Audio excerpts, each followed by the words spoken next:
Ladies and gentlemen and ladies, welcome to Oilers Fan Reaction post-game. Oilers win. Play La Bamba, baby. Now, usually I'm going to talk about the good, the bad, the ugly, and there wasn't a lot of ugly. There was a little bit of bad with a whole lot of good. Now, words that I've been hearing thrown around of this Oilers victory. Yes, the Oilers beat the Vancouver Canucks 7. For those that play the slots, 7-7-7s, you win to 3.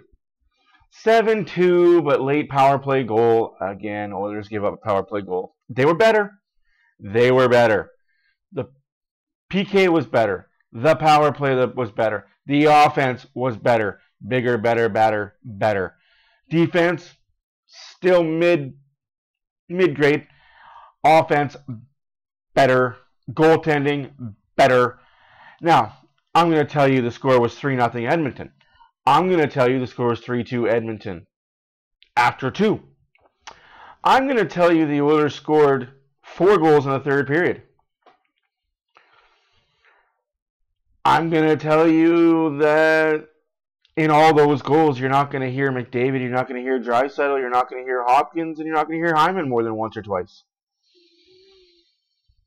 You're going to hear a Janmark, you're going to hear a Brown, you're going to hear a Henrique, a Kulik,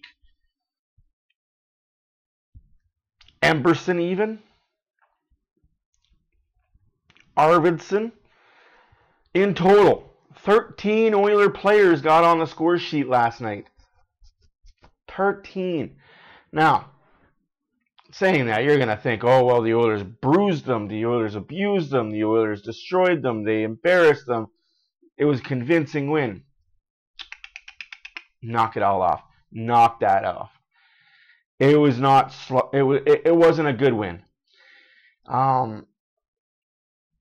It's one of those wins where they should have lost, much like the New Jersey game where they lost but should have won. It just kind of. It's like the NHL or the world or karma owed them one. They owed them one. If it wasn't for Stuart Skinner in the second period doing what Stuart Skinner does, makes the save when he needs to make the save. And I'm sick and tired of hearing the criticisms of, well, Stuart Skinner let in 2 goals in the second period. Yeah? Yeah, he did. Do you want to talk about those 2 goals? We can talk about them. First goal. Oilers couldn't clear the puck out of the zone. Cross-checking at the blue line. Myers, he does great work with his stick. I'll give you that much. I'll give you that much for free. That kid can cross-check a freaking referee and get away with it. Anywho's, he cross-checks, I think it was Janmark or Henrique trying to clear the puck out of the zone. Blatant cross-check. Dirty cross-check. Stays in the zone.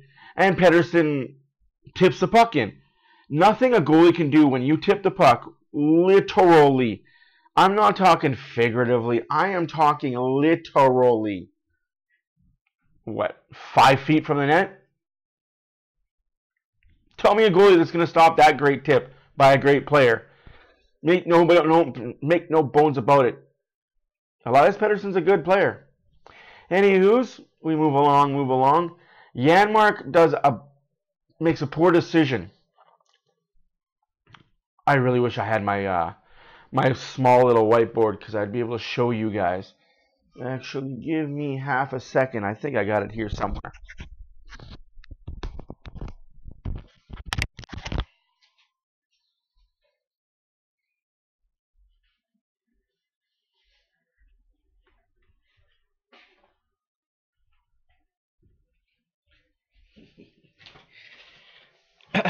You ask, you shall find.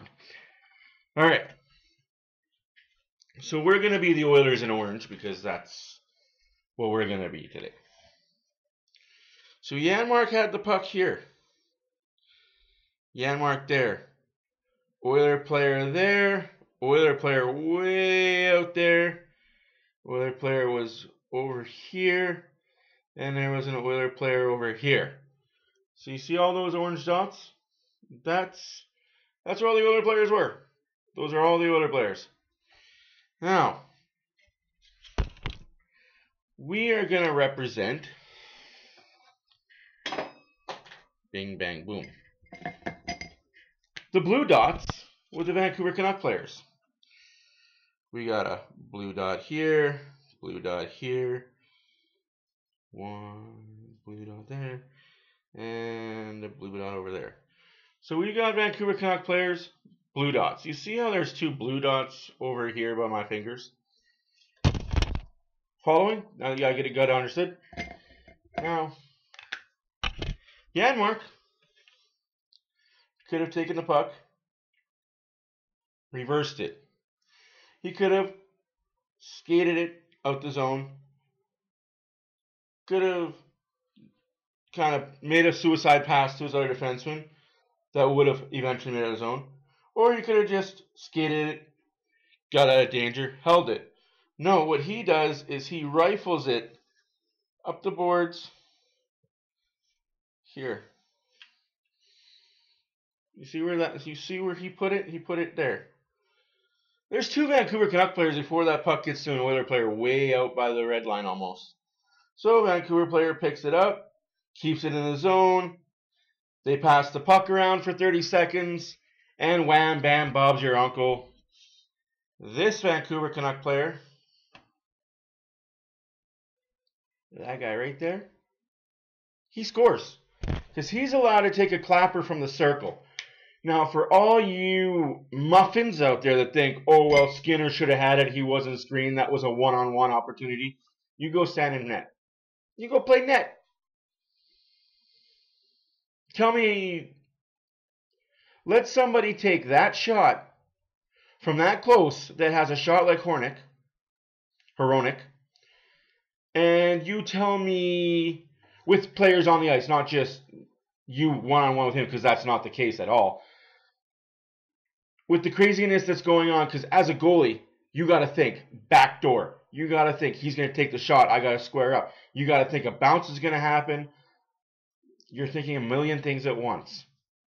Now, you tell me as a rec league goalie or as a wannabe GM thinking, I'm an armchair GM, Skinner should have made that save.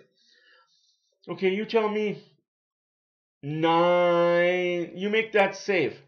I will take that shot on you 10 times. You'll make that save maybe twice out of 10. You'll make that save on me twice out of 10. One day I'll show you guys how hard my shot is. One day you might get a glimpse into the life of Oilers fan reaction, Matt. Now, like I was saying, it wasn't a pretty win. It wasn't a convincing, dominating win by any means of the imagination, any stretch of the word. The Oilers played well for 55 minutes. 5 minutes of oops, god darn. And again, the power play goal that scored at the end, Nurse knocks the puck down in midair, right onto a Vancouver Canucks stick, backdoor wide open net. Suter gets the wide open power play goal to make it 7-3. Like, I'm trying to be sympathetic to you guys. I'm trying to be empathetic with you guys. I'm trying to understand why you guys blame Skinner for Everton. Everton. Like, I don't get it. He's the scapegoat. I don't like it. I don't. Maybe that's just me. Maybe I'm the guy that's not seeing what everyone else is seeing. Maybe I'm the a-hole in this entire situation. Maybe. That could possibly be. But here, I'll show you what I mean. Maybe.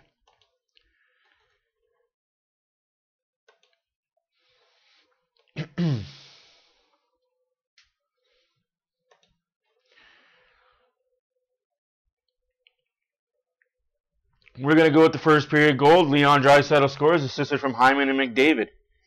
Pretty simple. Could have been a power play goal. Wasn't. There was like half a second after the power play. Oilers were 1 for 3 on the power play. Vancouver was 1 for 2. I thought it was a fairly ref game. Ref missed blatant cross checks for Vancouver, a lot more than he missed anything for Edmonton. Suck it, Trebek, as they say. Shots were 31-20 for the Oilers in the end. First period, and this is what I want you guys to focus on here. I don't think you guys can see what I'm talking about. So what I'm going to do is I'm going to get rid of the socials and get rid of myself. And wham, bam, thank you, ma'am. There you are. Now, first period, Oilers outshot Vancouver 10-0, escaped with a 1-0 lead. They deserved better, but it is what it is. Second period, Vancouver turned it on. Vancouver had the majority of the chances. Vancouver had the majority of the zone time in the second period. The fact that the Oilers were able to get 2 and Vancouver 2 tie, they tied the period and came out with a lead in the third. It's a miracle, and you should be thanking Stuart Skinner for that.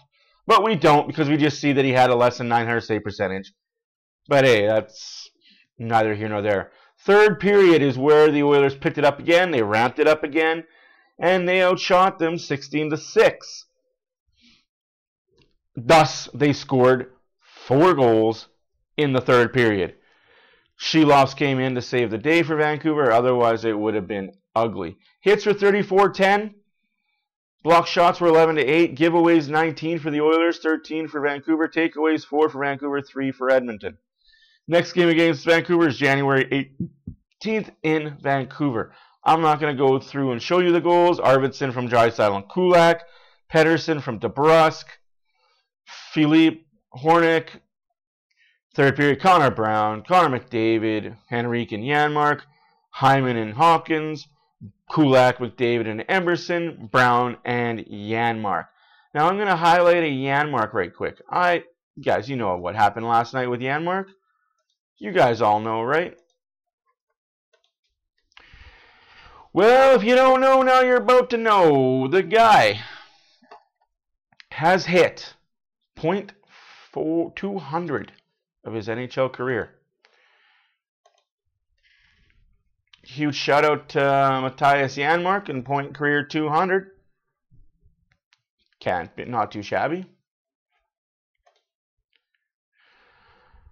He started with the Dallas Stars. He was drafted by the Detroit Red Wings, didn't play with them for 2 years, got traded to the Dallas Stars, played a little bit there, here and there, went over to Chicago, played literally none with Chicago, went to Vegas, became a household name in Vegas.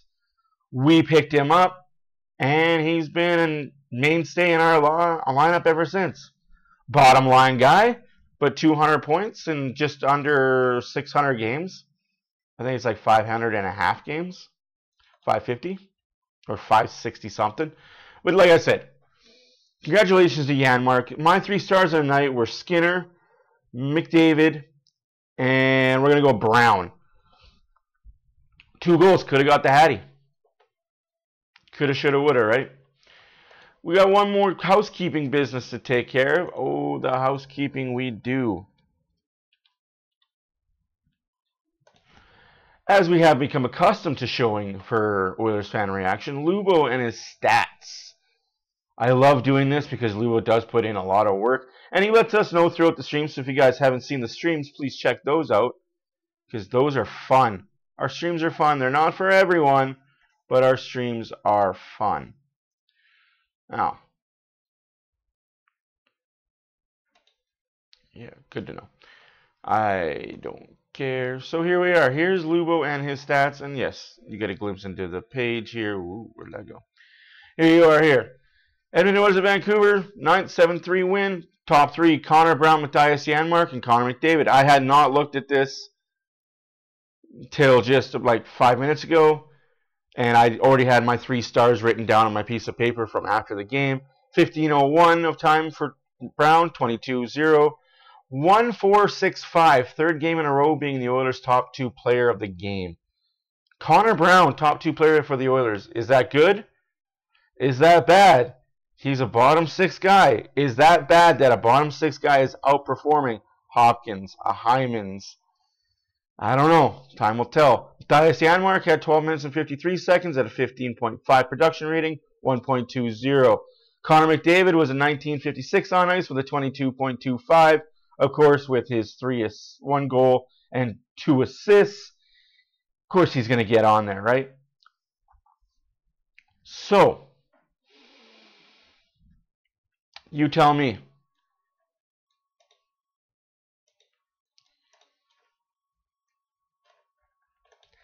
You tell me, people. What was the reason the Oilers won the game last night? And I've already talked to a few Vancouver Canuck fans. Oh, we were missing this, and we were missing that, and this guy was hurt, and this guy was hurt, and he was hurt, and he was hurt, and.